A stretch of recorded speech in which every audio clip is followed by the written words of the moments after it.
Good afternoon children. आज हम 10th class से फर्स्ट फ्लाइट बुक से 4th लेसन को रीड करने जा रहे हैं, जिसका नाम है from the diary of Anne Frank, written by Anne Frank. यानी कि इसी के द्वारा लिखा गया है, यानी कि ऑटोबायोग्राफिकल ये चैप्टर है, खुद की लाइफ स्टोरी के बारे में उसने लिखा है। और इसमें थोड़ा सा इंट्रोडक्शन मैं बता देता हूँ। जो एनी फ्रैंक है वो एक जूइश गर्ल है, एक यहूदी लड़की है, जिसके जो पेरेंट्स हैं वो जर्मनी में रहते हैं। उस टाइम की बात है कि जब जो हिटलर जो नाजी पार्टी थी स्लोवाज, वो यहूदियों के ख़िलाफ़ थी, और जो नाजी जो थे वो मार रहे थे यहूदियों को। और उस समय जो उसकी फ्रैंक की फैमिली थी, सारे उसके फादर की, वो जर्मनी से 1933 में चले आए थे, और फिर वो नीदरलैंड में आकर उन्होंने मतलब शरण ली थी। लेकिन 1940 में फिर वो जर्मनी ने क्या किया, नीदरलैंड पर आक्रमण कर दिया और वो पकड़े गए।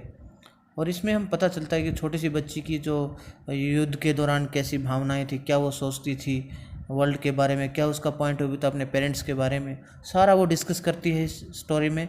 और हमें बड़ा अच्छा लगेगा किस तरह से एक टीन ईयर्जर जो बच्चा होता है, यानी कि वो सिर्फ 13 ईयर्स की होती है, कैसे वो उसकी फीलिंग्स होती हैं, इमोशंस होती हैं, कैसे वो एक्सप्रेस करती है अपनी इमोशंस को। ये हम इस स्टोरी में सारा डिस्कस करेंगे। Let's start.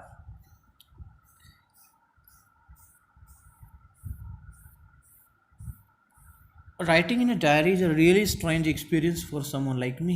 एनी फ्रैंक कहती है कि डायरी में लिखना मेरे लिए बड़ा अजीब सा, वास्तव में बड़ा अजीब सा एक्सपीरियंस है मेरी तरह, जो मुझे लगा किसी के लिए भी हो सकता है जैसे मैं महसूस करती हूँ। Not only because I have never written anything before, इसलिए नहीं कि मैंने कभी पहले लिखा नहीं है, बल्कि प्रॉब्लम क्या होती है कई बार कि not only because I have never written anything before, but also because it seems to me that later on neither I nor anyone else will be interested in the musing of a 13-year-old school girl। क्योंकि सोचती है कि न केवल मैं, ये ऐसा इसलिए नहीं है कि मैंने कभी इससे पहले नहीं लिखा है, बल्कि इसलिए भी क्योंकि मुझे ऐसा लगता है कि बाद में ना तो मैं और ना कोई और, जो एक 13 साल की स्कूल की लड़की जो होती है, उसकी म्यूजिंग क्या होता है, थॉट्स, उसके जो विचारों पर कोई विश्वास नहीं करेगा, उसकी मतलब इंटरेस्टेड नहीं होगा उनमें। ओ वेल इट डजेंट मैटर, अरे छोड़ो, चलो अच्छा है, मैं ये मैटर नहीं करता। आई फील लाइक राइटिंग, मैं तो लिखने जैसा महसूस करती हूँ। And I have an even greater need to get all kinds of things off my chest. Chest का मतलब कि हाँ है हार्ट से, कि मैं सारी चीज़ों को बड़े अच्छे से दिल से ही लिखना पसंद करती हूँ। And paper has more patience than people, कहती है कि कागज़ में ना व्यक्ति से ज़्यादा धैर्य होता है।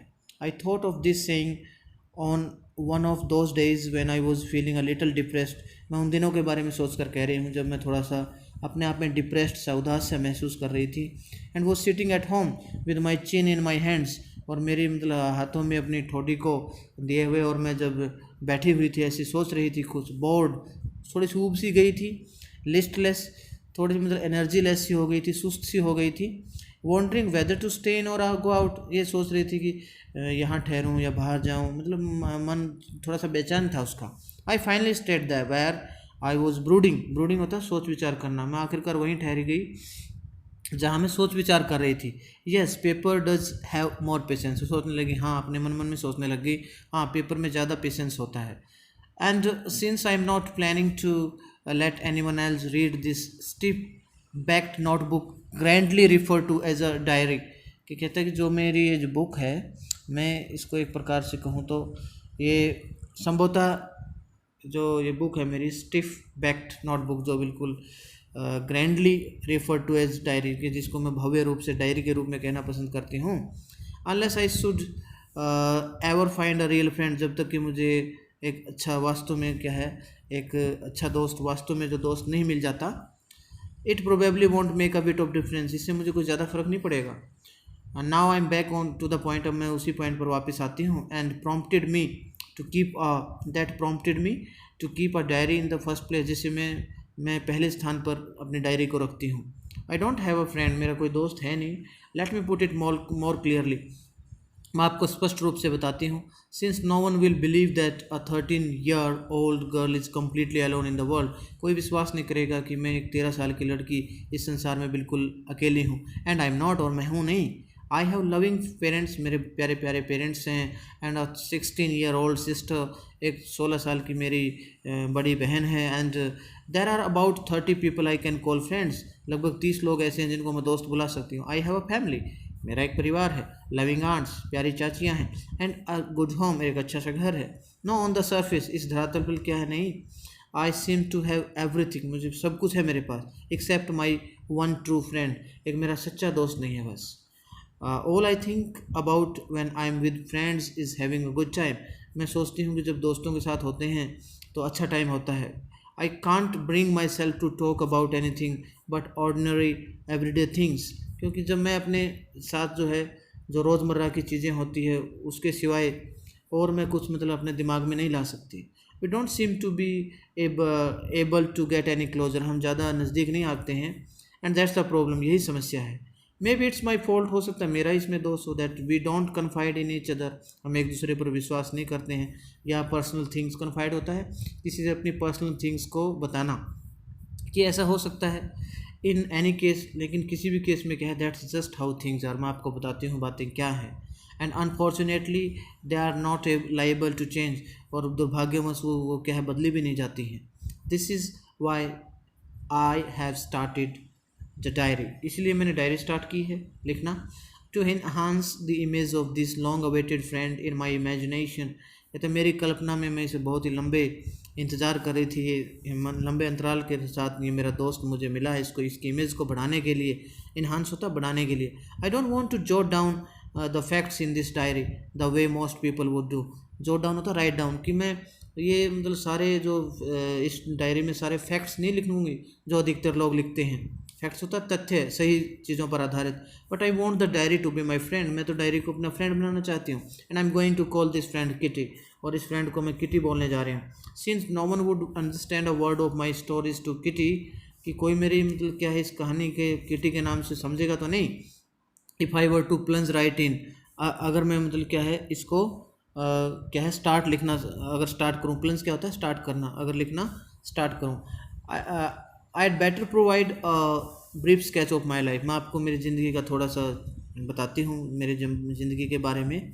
Much as I dislike doing so, वैसे तो मैं ज़्यादातर इसको घृणा करती हूँ इस बात को कि अपनी लाइफ के बारे में बताना, आप अपनी लाइफ के बारे में बताती है। My father the most adorable father I have ever seen, कि मेरे जो पिताजी हैं सबसे सम्मानजनक, सबसे रिस्पेक्टेड, एडोरेबल का मतलब होता है रिस्पेक्टेड, कि सम्मानजनक फादर हैं।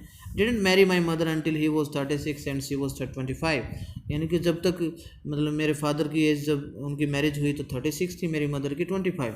माई sister Margot was born in Frankfurt in Germany in 1926, मेरी जो सिस्टर है मार्गोट, वो फ्रैंकफर्ट में जर्मनी में पैदा हुई थी 1926 में। आई वॉज बोर्न ऑन 12 जून 1929, और मैं 12 जून 1929 को पैदा हुई। I lived in Frankfurt until I was 4, कि मैं 4 साल तक तो फ्रैंकफर्ट में ही रही। माई फादर होलैंडर फ्रैंक, उसके फादर का नाम जो है, sorry, my father immigrated to Holland in 1933, मतलब 1933 में होलैंड आ गए। My mother Edith Hollander Frank went with him to Holland in September, मेरी मदर भी सितंबर में उनके साथ होलैंड चली गई। While Margot and I were sent to Aachen to stay with our grandmother, और मुझे और मेरी सिस्टर को, मार्गोट को एचेन भेज दिया गया मेरी दादी जी के साथ रहने के लिए। Margot went to Holland in December, Margaret भी दिसंबर में आ गई, and I followed in February, और मैं फेब्रवरी में आ गई। And when I was plunked down on the table as a birthday present for Margot, और जब मुझे प्लंक डाउन का मीनिंग क्या होता है, रखना, एक प्रकार से प्लेस करना कोई चीज़, तो मार्गरेट ने मतलब क्या है उस मतलब डायरी पर जो टेबल पर है मुझे एक बर्थडे गिफ्ट प्रेजेंट के रूप में मतलब मार्गरेट के लिए रखना पड़ा, उनका जो बर्थडे था। I started right away at the Montessori nursery school, उसने कहा कि मैंने मेरी जो पढ़ाई है मॉन्टेसरी नर्सरी स्कूल से स्टार्ट की। I stayed there until I was 6, यानी कि जब तक मैं 6 साल की थी वहीं रही। At which time I started in the first form, और फिर क्या है फर्स्ट क्लास में हो गई। In the 6th form my teacher was Mrs Kuperus, जब मैं 6th क्लास में थी तो मेरे टीचर का नाम था मिसिज कोपरस, जो कि हेड मिस्ट्रेस हैं। हेड मिस्ट्रेस होता है हेड मास्टर जिसको हम बोलते हैं हिंदी में। At the end of the year we were both in tears as we said heartbreaking farewell, कि दोनों को आंसू आ गए थे हम दोनों को, क्योंकि हमें दिल तोड़ने वाली एक विदाई सी लेनी थी। In the summer of 1941 grandma fell ill, और 1941 में क्या हुआ, दादी बीमार हो गई and had to have an operation, उसका ऑपरेशन हो गया। So my birthday passed with little celebration, मेरा जन्मदिन बहुत ही कम सेलिब्रेशन के साथ गया। ग्रैंडमा डाइड इन जनवरी 1942, मेरी दादी जी की भी डेथ हो गई जनवरी 1942 में। No one knows how often I think of her, कोई नहीं जानता मैं उसके बारे में कैसे सोचती हूँ। एंड स्टिल लव हर, अभी भी उसको कितना पसंद करती हूँ। This birthday celebration in 1942 was intended to make up for the other, दूसरों के लिए भी मतलब क्या है, ज़्यादा भरपाई नहीं हुई इससे। And grandma's candle was lit along with the rest, grandma की जो मोमबत्ती है वो भी दूसरों के साथ क्या है, जल गई साथ में। The four of us are still doing well, हम में से चार अभी अच्छा कर रहे हैं। And that brings me to the present date of 20 June 1942 and the solemn dedication of my diary, कि मैं मतलब इस 20 जून 1942 को ही मैं एक समर्पित करती हूँ, समर्पण भाव से। सोलमन होता है बहुत ही ज़्यादा गंभीर रूप से मैं इसको समर्पित करती हूँ कि मैंने डायरी की जो मैंने आज डेट स्टार्ट की है, क्या है कि dearest kitty, Saturday 20 June 1942, dearest kitty. अब वो क्लास के बारे में डिस्कस कर रहे हैं। Our entire class is quaking its boots, कि जो हमारी पूरी की पूरी क्लास है ना, कांप सी रही है बिल्कुल, मतलब उनके पैर जो हिल रहे हैं पूरी तरह से बूट्स में, और घबरा गए हैं बिल्कुल। The reason of course is the forthcoming meeting in which the teachers decide who will move up to next form and who will be kept back, क्योंकि अगली मीटिंग में क्या है, टीचर डिसाइड करते हैं कि कौन पास होगा, मूव अप होता है, अगली क्लास में जाएगा, और कौन पीछे रह जाएगा। Half the class is making bats, आधी क्लास तो आपस में बैट्स लगा रही है, शर्त लगा रही है। G and I laugh ourselves silly at the two boys behind us, G N और आई, मैं तुम दो जो लड़के हैं ना हमारे से पीछे, उन पर हंसते हैं हम। C N and Jacques who have stake their entire holiday savings on their bet, उन्होंने तो पूरी छुट्टियाँ अपनी शर्त लगाने में बिता दी है। फ्रॉम मॉर्निंग टू नाइट, सुबह से लेकर शाम तक। It's you are going to pass, no I am not, yes you are, no I am not, इस तरह से बातें चल रही है कि आप पास होने जा रहे हो, नहीं मैं नहीं पास हो रहा, इस तरह से बातें चलती रहती है। Even G is pleading glances and my angry outburst can't calm them down, कि जी के जो मतलब क्या है बहुत गुस्से में आ जा वो मतलब प्रार्थना करती रहती है, अरे चुप करो, जो होगा देखा जाएगा, और मेरे गुस्से भरी मैं जो फूट पड़ती हूँ वो भी उनको शांत नहीं कर सकते, ऐसे ही लगे रहते हैं, बैट लगाते रहते हैं। इफ़ यू आस्क मी, अगर आप मुझसे पूछो, there are so many dummies होता है डल स्टूडेंट्स, बहुत सारे मतलब क्या है, that about a quarter of the class should be kept back, कि लगभग 15% तो मतलब 25% सॉरी, कि ऐसे बच्चे हैं जो क्लास में बिल्कुल क्या हो जाएंगे, फेल हो जाएंगे। But teachers are the most unpredictable creatures on earth, लेकिन जो अध्यापक होते हैं उनका कुछ नहीं भरोसा, क्या पता वो कब कौन सा रिजल्ट कैसा आ जाए। आई am not so worried about my girl friends and my self, कि मैं जो मेरी जो सहेलियाँ हैं और मैं खुद के बारे में ज़्यादा चिंतित नहीं हूँ। विल मेक इट, हम कर लेंगे जो कुछ करना। The only subject I am not sure about is maths, कि मैथ्स से मुझे बड़ा डर लगता है। Anyway all we can do is wait, इंतजार के सिवाय और क्या कर सकते हैं हम। Until then we keep telling each other not to lose heart, हम एक दूसरे को बताते रहते हैं, भाई दिल छोटा मत करो, जो होगा देखा जाएगा। I get along pretty well with all my teachers, मैं दूसरे टीचर के साथ भी बड़ा अच्छा रहती हूँ। देर आर 9 ऑफ देम, उनमें से 9 हैं जो 7 मैन एंड 2 वीमेन, मेरे टीचर्स में स्कूल में 7 मैन हैं और 2 वीमेन हैं, 2 औरतें हैं। मिस्टर किसिंग द ओल्ड फोगे होता है नए पुराने अंदाज का टीचर, ओल्ड फोगे यानी कि an old fashion person who teaches math, जो हमें क्या है मिस्टर किसिंग जो मैथ्स पढ़ाते हैं, was annoyed with me for ages, मतलब क्या है बहुत सालों से मुझसे परेशान है। Because I talk so much, क्योंकि मैं बहुत ज़्यादा बातें करती थी। आफ्टर सेवरल वार्निंग्स, कई चेतावनियों के बाद भी, वार्निंग्स के बाद भी, असाइंड मी एक्स्ट्रा होमवर्क, उसने मुझे एक्स्ट्रा होमवर्क दे दिया है, क्योंकि मैं क्लास में बहुत ज़्यादा बातें करती हूँ ना, इसलिए।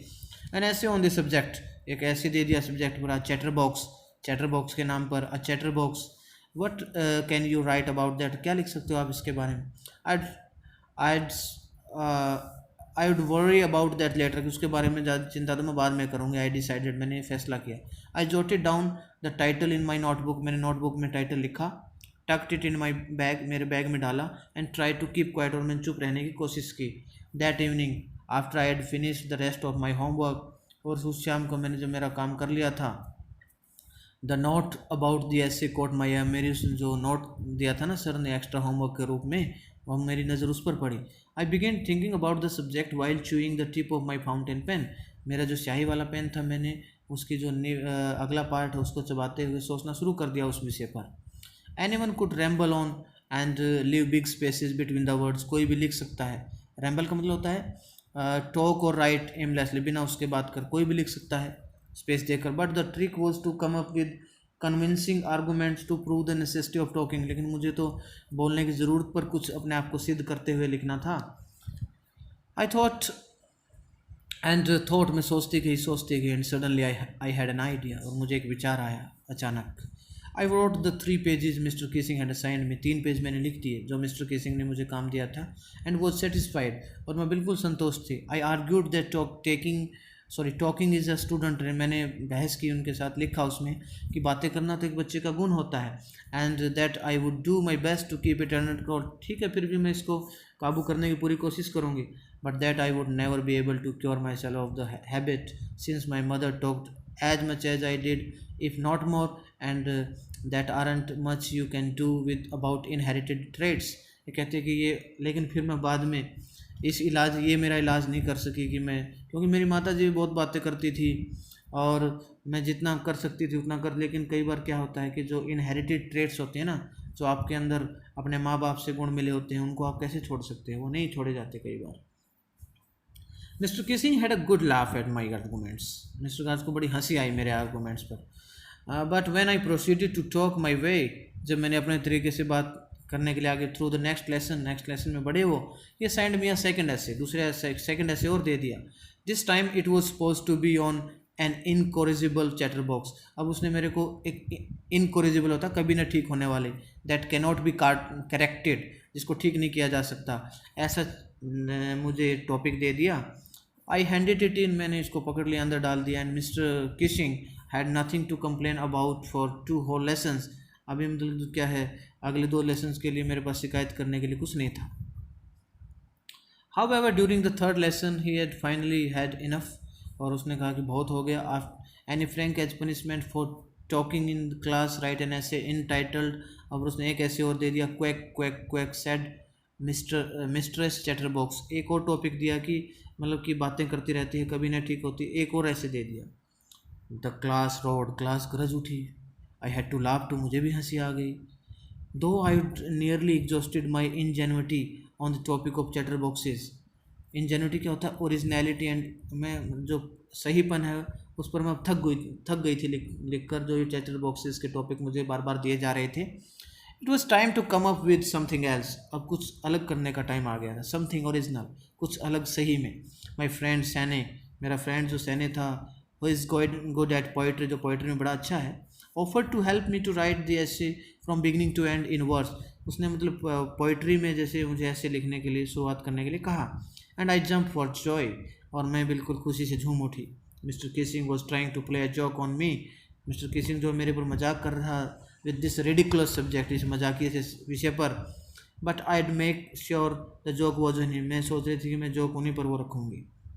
आई फिनिश्ड माई पोइम, मैंने पोइम को कंप्लीट कर लिया, एंड इट वॉज ब्यूटीफुल, बड़ी सुंदर पोइम थी। It was about a mother duck and a father swan with 3 baby ducklings who were bitten to death by the father because they quack too much. क्या था, मैंने एक ऐसा लिखा, एक जो पोइम थी, एक नर बत्तख पर और एक जो हंस था उस पर थे, उनके 3 बेबी छोटे छोटे बच्चे थे, डकलिंग्स थे, जो उनके द्वारा मतलब क्या है, फादर के द्वारा पीट कर उनको मार दिया गया। दे क्वेक टू मच, क्योंकि बहुत ज़्यादा बातें करते थे। Luckily mister Keesing took the joke the right way, लेकिन सौभाग्यवश मिस्टर किसिंग ने वो जो जोक था मेरा सही तरीके से लिया, पॉजिटिव तरीके से लिया। He read the poem to the class, वो पोइम उसने मिस्टर किसिंग ने बच्चों को भी पढ़कर सुनाई, एडिंग हिज ओन कमेंट्स, अपने खुद के भी कमेंट उसमें डाले, and to several other classes as well, दूसरी क्लासेस को भी पढ़कर सुनाए। Since then I been allowed to talk, उसके बाद मुझे बोलने की अनुमति दे दी गई, and haven't been assigned any extra homework, और कोई एक्स्ट्रा होमवर्क भी नहीं मिला है ऑन द कंट्ररी। और इसके अलावा mister Keesing always making jokes these days, आजकल वो जोक्स पे जोक्स मार रहे हैं मिस्टर जो किसिंग है। Yours any extracted from the diary of any young girl with slight adaptation. Thank you very much. आपको